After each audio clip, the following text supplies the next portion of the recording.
It's time again for another installment of The Basics, and on today's show, in sticking with the X-Files CCG, because in my opinion, I'm not doing enough in coverage on it, I'm going to answer a few questions that were sent to me about the game. So let's get started, shall we?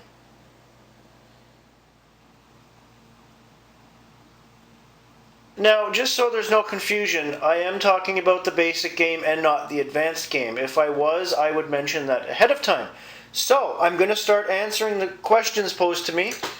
The first one being, what happens if all four of your agents are in the hospital? Not a difficult question to answer. You would try to use the cards at your disposal, such as certain events, to get your agents out of the hospital. But in a sense, even though you need 4 agents to start the game, I would stock 2 more in your deck.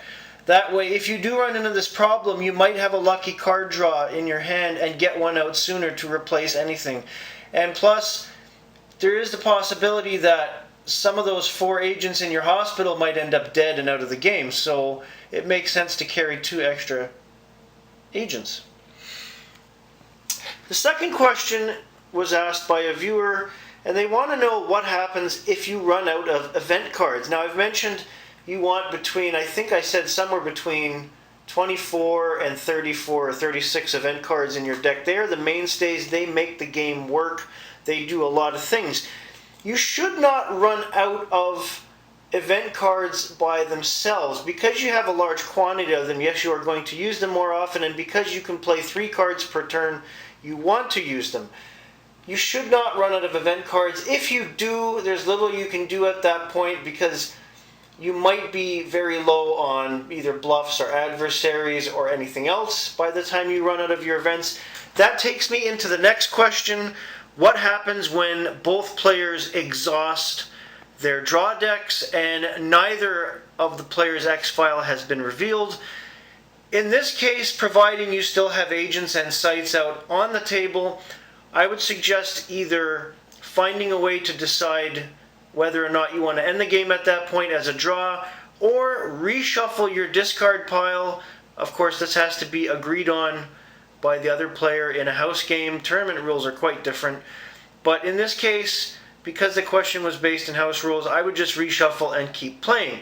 Mind you, the game does drag a bit to begin with, so you're going to be doubling the length of the game. And finally, one of the questions was, what is the best reference I can use as a quick reference in the X-Files game? And the previous episode, I did mention that the Scry magazine has a lot of great information, but it is not feasible to take Scry magazines wherever you go, nor copies of anything like that. So it all comes down to the basic rule book. Take it with you, keep 1 in your box, keep 2 in your box. Why would you not? The basic rule book is pretty much your information source that can go anywhere.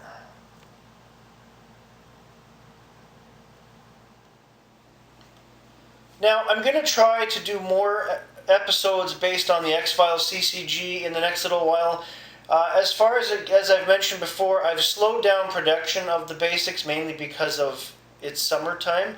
But if anyone sends me questions, either through email, Facebook, or on my YouTube channel, I will answer them and make episodes with your answers as quickly as I can. Have a great day, everybody.